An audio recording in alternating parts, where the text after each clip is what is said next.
SmackDown 7/11/25, the go-home show to Saturday night's main event, and Evolution.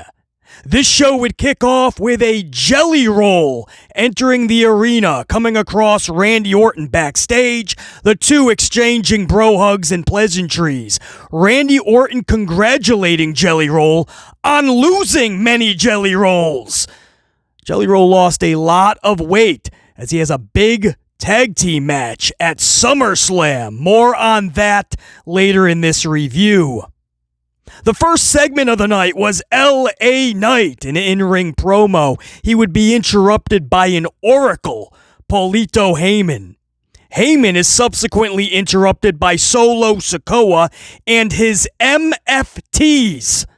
Solo gives the oracle a chance to run away before he gets put through a table. Heyman doesn't need to be told twice, nor give it a second thought. Heyman runs off faster than Bastion Booger, headed toward a buffet. Solo gives the same opportunity to LA Knight, but Knight says, "You want me to leave? Make me leave." The MFTs hit the ring, but so does medium-sized Jimothy Uso. The faces chase off the heels. Aldis subsequently makes a tag match. First match of the night, a fatal four-way involving one member from each tag team involved in the Fatal 4 tag title match at Evolution. This would be Roxy versus Alexa Bliss versus Kairi Sane versus Sol Ruca. Wade Barrett said it best, and I quote, "a little sloppy at the ending there." I'll take it a step further. It was pretty sloppy throughout, but these ladies did their best. You put 4 ladies out there, tell them you got 9 minutes. Proper psychology selling an investment is out the window. Soul stole the show with a double soul snatcher, but Alexa Bliss scores the pin over Kairi via Sister Abigail. Next up was a tag title match in the middle of a SmackDown. Mind you, not in a main event, not even kicking off the show where you can set the tone for the night and grab a big headline. Stuffed in the middle of a SmackDown is a tag title match. Well, you say, well, BC, no harm, no foul. Profits aren't actually going to lose the titles, not in the middle. All of this, their whole title reign, wouldn't just be to lose it to the Wyatts in the middle of a SmackDown, BC, so it's all good. Well, what if I told you that's exactly what happened? The tag titles did switch off in the middle of a show, and why would you be surprised? They just did it a week or two ago with Zelina Vega dropping her U.S. title to Julia. It happens all the time in this company. With all of these big events, we just got past Night of Champions. Tomorrow is Saturday night's main event. By the time you guys are hearing this review, probably tonight is Saturday night's main event. In a couple of weeks, it's SummerSlam. And in a couple of weeks after that, it's Clash in Paris. And we already know that talent is pissed because everything seems rushed. Hastily produced is what the ladies are. That's what they're saying about their Evolution build. It was hastily produced, and they feel it should have been a better build. More care, more effort should have been put into Evolution. But all of these cards, Saturday night's main event, that's a funky card. Evolution, that's a funky card. They don't know what they're doing. They're throwing matches last second on these PLEs. Meanwhile, you have a show called Night of Champions. You only got a couple title matches. Instead, there's a bunch of title matches on SmackDown and Raw. Titles are changing hands in the middle of the show. When you do that, there's no prestige. The whole title reign of the champion is irrelevant at that point. And the champion that just got that title, what's their big story? They won it in the middle of a television show. That's not a big moment. So no wonder it's not prestigious, and that's how they're kicking off their title reign. Once in a while, I get it, right? Spontaneous. You gotta tune into the shows. You never know what's gonna happen. I get it. Once in a while. All of these shows. You got title matches stuffed in the middle, titles changing hands, and it's not a big story because they don't make it a big deal. This is Paul Levesque McMahon, Hunter Hearst Helmsley doing what he does best. Garbage booking. Confusing, nonsensical, detrimental to the talent. That's what happened on this show. In the middle of SmackDown, the Wyatts defeat the Street Profits and become new tag title holders. Now you say, well, BC, you like the Wyatts. You said yourself they need proper booking, good booking, solid booking. I did say that, and that's exactly what they need.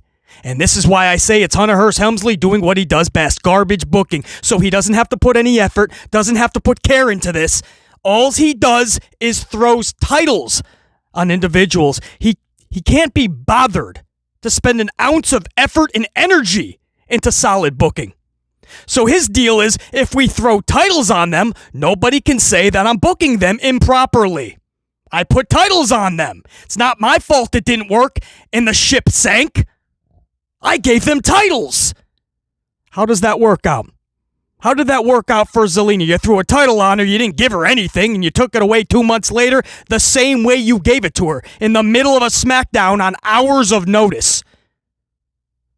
How did that work for Motor City when they arrived on the scene and instantly, snap of a finger, got tag titles? That's supposed to be good booking?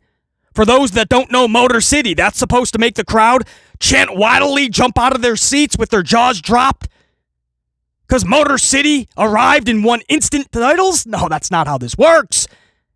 Throwing titles on individuals and calling that good booking? That is stupidity. It should be the definition. Because if you don't have any care put into it, throwing titles on individuals will not propel them. It'll just weigh them down. Those titles will weigh them down. Look at all the tag title holders we just had recently. From Motor City to DIY to Street Profits to now Wyatt 6. I hope Wyatt 6 gets good booking from this, but it looks to be another case of titles being thrown on individuals because Helmsley hasn't a clue what he's doing and he doesn't want to put any proper care and not 1 second of good booking or thought into the Wyatts. So we'll just throw titles on them. Look at how this whole division has been booked for months. What do they do every week? The whole division just brawls each other.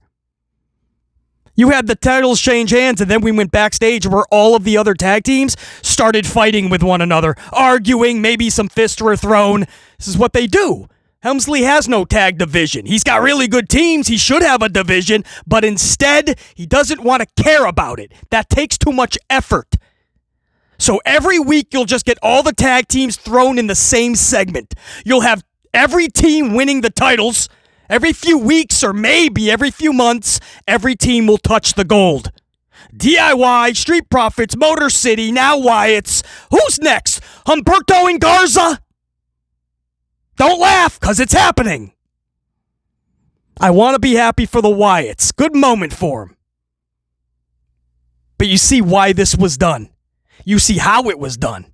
If he wanted to do this properly, you do this at a big PLE, where it's a big moment because it feels such. And can you just, while we're talking about the Wyatts, flip it over to the Street Profits? Can we give them a moment of respect? Can we do some justice by their names, man? Can we put some respect on those names? Can we not do them dirty? That whole title reign was for what? The middle of a SmackDown, they dropped the titles.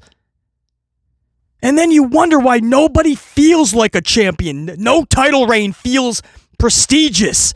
Nothing feels special. Look at how these individuals are dropping and winning the titles in non-special, prestigious ways. I want to be happy for the Wyatts. I am. But this is a bigger issue. This is putting a Band-Aid on a bigger issue. And Helmsley is like, well, let's put another Band-Aid on the tag division. Switch the titles. That'll grab a headline. No, the only headline is your stupid booking, HHH. Fix it. Not with a Band-Aid. Put some staples in it, stitch it up, do what you gotta do.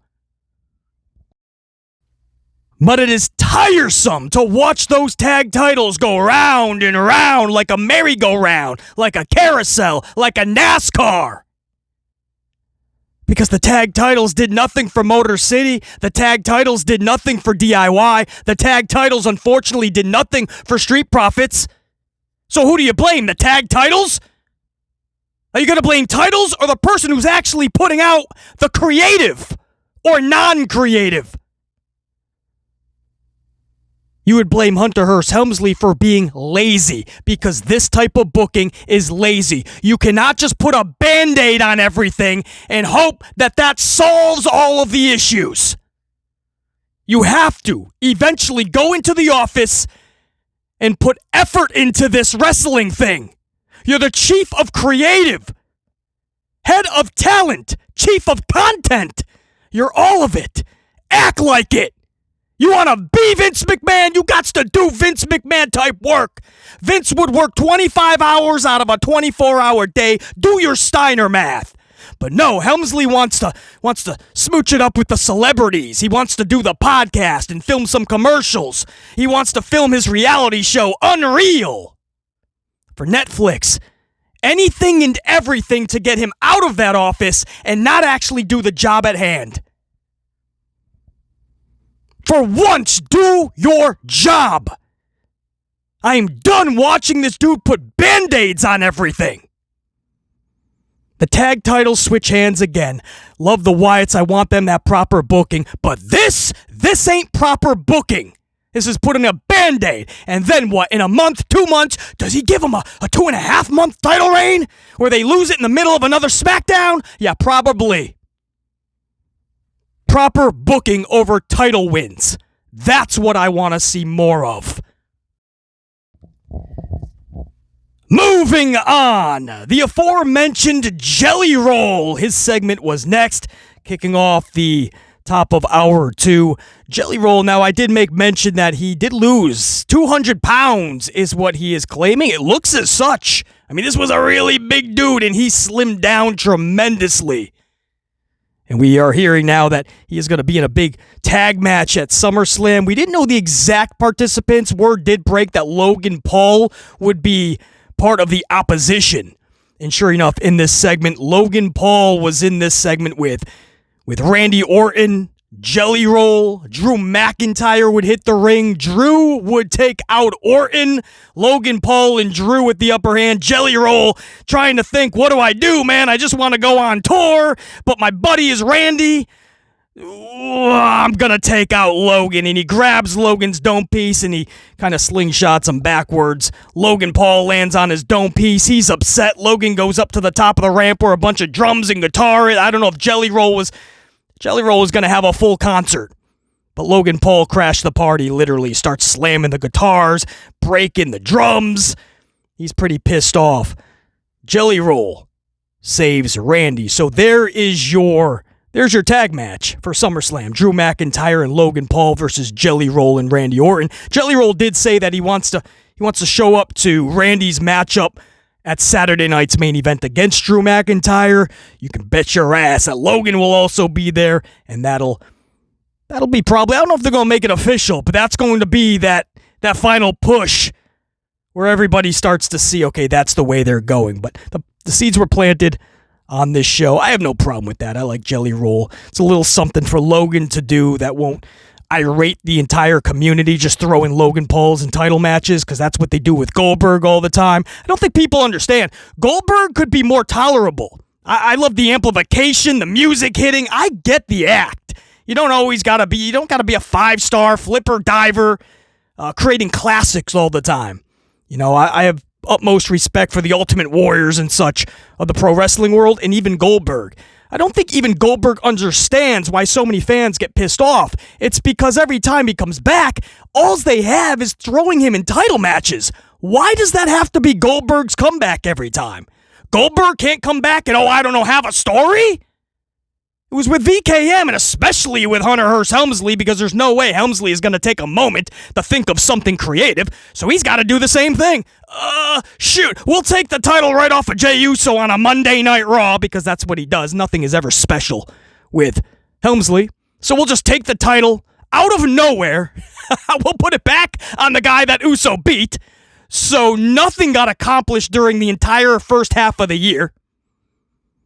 Jay takes it from Gunther. Gunther takes it right back from Jay, and this is just to set up a Goldberg title match. That's what we do. But that's why people get irate, man. It's not just a Goldberg act. Yes, that can get old and stale, but every time you come right back to a title match, that's what pisses people off. Just come back to a story. Get us invested in caring about what Goldberg is doing. But nobody can do that if he's just having a bunch of title matches. So I know this went off the rails a little bit. We're talking Jelly Roll, Logan Paul, Randy, and Drew. But a little side rant there with Goldberg. Same thing you can say for Logan Paul. Think of good stories every time Paul comes back. It just doesn't have to be chucked into title matches. If you're doing your job properly and you're actually creative, it was Helmsley himself who said, we put focus on the E, entertainment, not the wrestling. Well, where's the entertainment? Because I'm failing to see it. I'm okay with this Jelly Roll Logan thing. I know it might be blown up in the community and people will probably trash it. I'm willing to see where it goes. This segment could have been better, but it's the seeds planted. It's really going to be interesting to see what they have for Saturday night's main event at the finish of that Drew McIntyre Randy Orton matchup. Next up was R-Truth Ron Killings versus Alistair Black. Truth, I told you, he was already being booked. Right back to the old R-Truth. Maybe not the comedy, but Helmsley is showing you he doesn't have a damn thing for Truth. And he got a jobber's entrance on this Friday night SmackDown. Truth just a couple of weeks ago had all the momentum in the wrestling world on his side, organically, something we haven't seen to that level. We've never seen anything like that where somebody is told he's not being re-signed, he's being kicked to the curb. The whole wrestling world gathers behind this dude, propels him back to the company that just said, we don't want you. We've never seen a situation like that. They could have played into that. They could have got uber creative and really done something special with Ron Killings R-Truth. Instead, they insert him in some weird John Cena shit, which he's just the middleman because CM Punk Cena was the headline. Then he got downgraded to this Alistair Black shit where he gets a jobber entrance. He's already getting a jobber entrance. But BC, he won. Oh yeah, he did. He did. With a roll-up or a hold-em down. If you're new to the channel, I call every move, every time you finish off an opponent by just holding them down, either holding their arms down or their legs over their head or anything like that, is a roll-up. Schoolboy pin, inside cradle, whatever name you want to give it. If you're holding somebody down, it's a roll-up to me. A pro wrestler should be able to get their shoulder, one of their shoulders, just a centimeter off the mat if you haven't been knocked out. If you haven't had a finisher delivered to you, you can get your arm up. The only way, the only times that I should see any type of a hold 'em down finish is right from the jump for the shock, right? You caught someone off guard. The match just started and you snuck a quick victory. They weren't expecting it. Okay, maybe I could let that slide. Or if you've been wrestling 25, 30, 35 minutes, you're so tired and somebody hits you with the cradle, the roll up, the hold 'em down, and you just had no energy. Maybe I can let that slide. But we see roll-ups as much as we see title changes these days. All the time, too many times. And R-Truth, of all the characters right now, badass R-Truth and badass Alistair Black, and a match ending with a roll-up. If you blinked, the match was over. Black goes to use a chair, but the ref takes it away, so Truth sneaks in to deliver a devastating roll-up in subsequent victory. Think of that for a moment. Alistair Black is supposed to be a certified badass. Think of the entrance of Alistair Black, the look of Alistair Black, the talent of Alistair Black. He's a certified badass. And he loses via roll-up because that's the best way to book Alistair Black. Truth is supposed to be ultra pissed off. This new Ron Killings character, right? No more BS. Fully amplified. And he has to sneak a victory. And then he immediately runs out of the ring and walks away. That actually happened. The second he won, he quickly runs out of the ring and he walks away, doesn't even look back. What the who books this shit? Enough said. Enough said, because we already know. That is how you book R-Truth and Aleister Black? Tell me you don't give a damn about these two individuals without actually telling me you don't give a damn about these two individuals. Because that's what Helmsley did. Again, if you blink, you miss the entire segment. You gotta stuff in Jelly Roll and stuff in Logan Paul and a lot of useless BS. Could you imagine just a couple weeks ago, it seems, R-Truth was on top of the world, maybe a little more than a couple weeks, but he was on top of the wrestling world, grabbing all the headlines, huge support. We were all thinking, damn, do you know how many ways you could go with this? This could be one of the biggest things of not just 2025, but in pro wrestling if done correctly. Some type of truth versus authority, something big can come from this. It is clear that even after all of what just transpired with R-Truth behind the scenes, that he is not a priority for Helmsley. It most likely still irks and pisses Helmsley off that Truth is even with the company right now. That Nick Khan told Truth he's coming back, making Helmsley look like a doofus son-in-law. You don't think that irks Helmsley? Look at the booking of Truth. Who is that helping? That's the best you have for Truth after what just transpired with R-Truth being booted from the company organically with a hell of a movement coming back to the company. This new character shift, supposedly, and that's the best you got. A blink of an eye match with a roll-up. And Aleister Black is on the receiving end, by the way. That's the best. And then you went into the main event.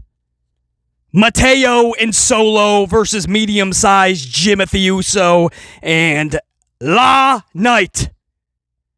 Knight and medium-sized would win this matchup. Medium-sized hits an ultra-devastating roll-up. That's right, another roll. When's the last time you saw a roll-up finish? Oh, wait, it was the match right before, because nobody cares. Nobody cares. You have match agents. You have the final approval there, Helmsley, and nobody cares. Nobody's like, hey, well, we can't have that finish because we just had that, literally the match before, not even like an hour before or the top of the night.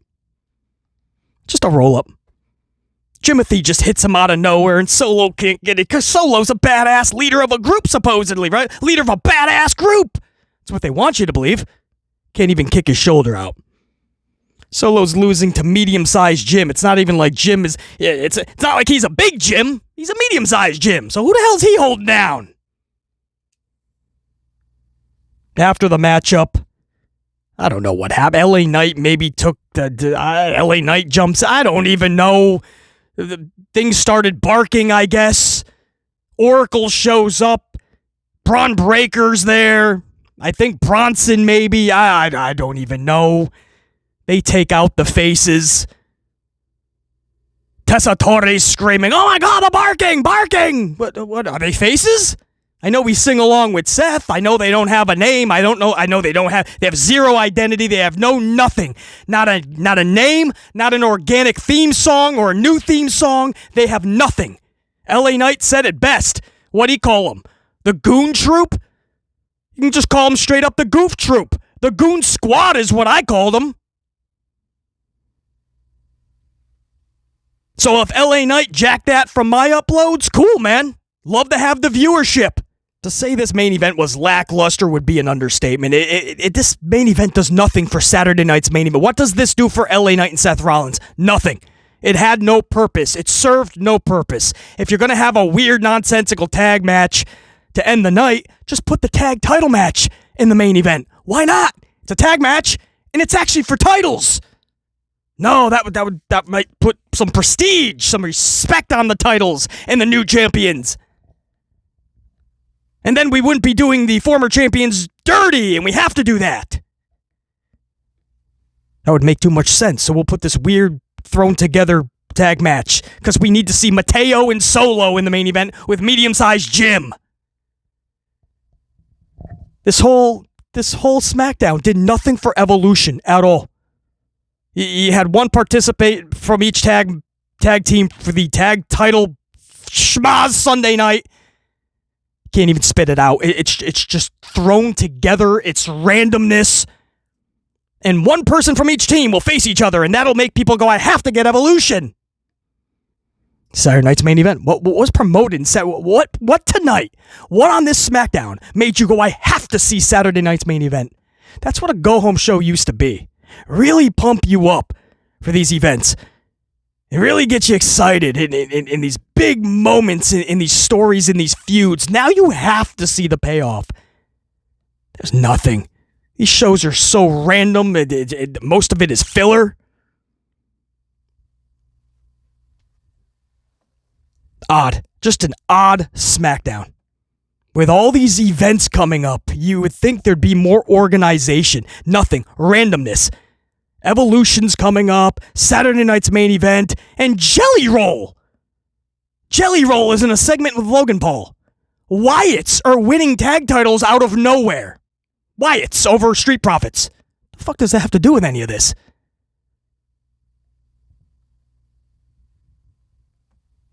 The women are involved in the multi-person schmaz matches.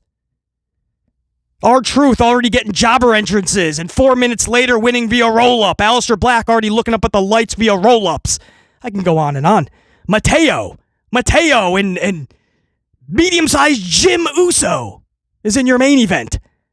Anybody that wants to go, oh, what a SmackDown. Where? If you like mediocrity and below average garbage, yeah, this was it. Hey, what a SmackDown. Man, with all these events, man, this shit has to get organized. Helmsley has to just do what's best for business. That's what he always claims. Move aside, step aside, and put somebody in the chief of content and creative and talent that knows what they're doing and can actually do the job. This ain't it. Do I have high hopes or any expectations for Saturday night's main event in Evolution? About as much as the talent. And if you've been hearing reports, the talent is furious with the company because the booking, the creative, and everything that goes with it has been garbage. I agree with the talent. We'll see. Saturday night's main event, Evolution. PC will be covering it. All the coverage you need is right here on the Amplified channel. Subscribe, notified, all the things. There'll be live streams, there'll be full reviews, all of it. It's all coming up this weekend. Until next time, and there will be that next time. Top guys, we're out. PC in the unit. We're saying check you.